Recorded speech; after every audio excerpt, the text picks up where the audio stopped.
What's up, Pakel? So ngayon magluluto tayo ngayon ng oyster shrimp. At so yan ang gagawin natin. Lalagyan natin ng butter at mantika.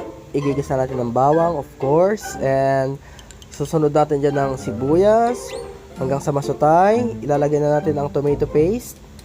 Tapos dapat ganyan yung itsura niya bago kayo maglagay ng oyster sauce. Yan, halo-halo nyo lang na ganyan.